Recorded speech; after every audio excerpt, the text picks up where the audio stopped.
জুবিনক ক'বলগীয়া বহু কথাই আছে। মই ইয়ালৈ আহিয়ে থাকিম।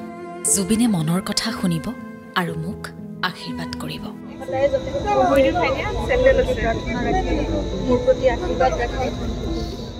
স্বামীৰ অবৰ্তমানত নিদ্ৰাবিহীন প্ৰতিটো ৰাতি। পত্নী গৰিমাকাৰ শইকীয়াই এমাহ পাৰ কৰিলে স্বামী জুবিন অবিহনে।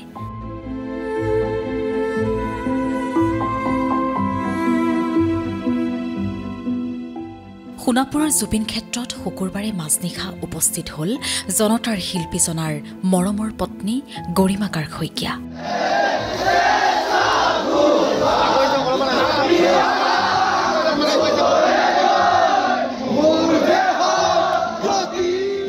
সোণাপুৰৰ হাতীমূৰাত স্বামীৰ কাষত বহি এইদৰে উচুপি উঠিল গৰিমাকাৰ্ক।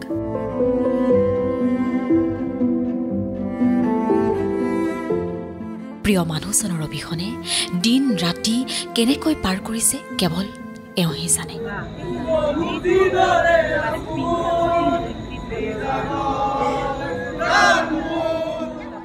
বিশ্বাস কৰিবলৈ টান হৈছে। মাজৰাতি হাহাকাৰ কৰি উঠে হৃদয় আৰু সোণাপুৰত উপস্থিত হৈ তেওঁ নিজৰ মনৰ কথা কয়। গৰিমাই কয়, যেতিয়াই মোৰ জুবিনক কথা ক'বলৈ মন যাব মই তেতিয়াই ইয়ালৈ দৌৰি আহিম। মই তেওঁক সকলো কথা ক'ম আৰু তেওঁ নীৰৱে শুনি থাকিব। আপোনালোকে প্ৰাৰ্থনাত জুবিনক ৰাখক, মোক আশীৰ্বাদ কৰক। জুবিনে এখন সুন্দৰ বৰ অসম গঢ়াৰ সপোন দেখিছিল। সেই বৰ অসমখন আমি সকলোৱে মিলি গঢ়িব লাগিব। এই জুবিন ক্ষেত্ৰখন সমন্বয় সম্প্ৰীতিৰ ক্ষেত্ৰ আমিয়েই কৰিব লাগিব।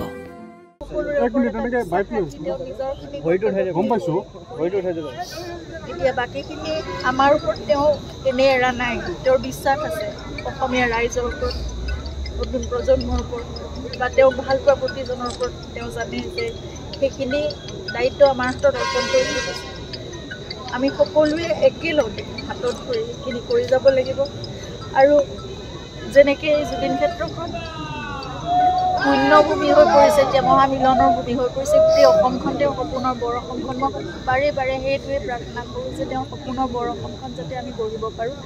এতিয়া সকলো বিশ্বাস, সকলো আস্থাৰে তেওঁ আমাৰ হাতত সেইখিনি দায়িত্ব অৰ্পণ কৰিছে। গতিকে সেইখন বৰ অসম আমি উপহাৰ দিয়াটোৱে আটাইতকৈ জুবিনৰ কাৰণে মই ভাবোঁ সেয়াই ডাঙৰ উপহাৰ হ'ব আৰু সেয়াই জুবিনৰ সপোনৰ অসমখন হ'ব।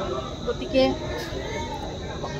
আমি একেলগে ওলাই আহিম, সকলো একেলগে কাম কৰিম, সকলো ভাল হ'ব। তেওঁৰ যিমানখিনি আদৰ্শ আছিলে বা তেওঁ যিমানখিনি সমাজৰ কাৰণে, আমাৰ জাতিটোৰ কাৰণে, সংস্কৃতিৰ কাৰণে সকলো কৰিব বিচাৰিছিল, সকলোবোৰ কাম আমি একেলগে কৰিম।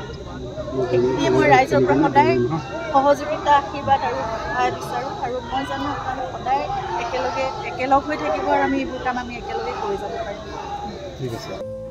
আৰু সোণাপুৰত এইদৰে গৰিমাই উচুপি উচুপি মন্তব্য কৰে।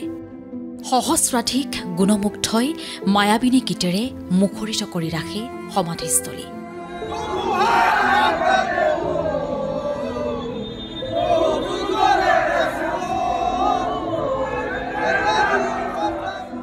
আৰু সকলোৰে মুখত কেৱল জুবিনদাৰ ন্যায় লাগে।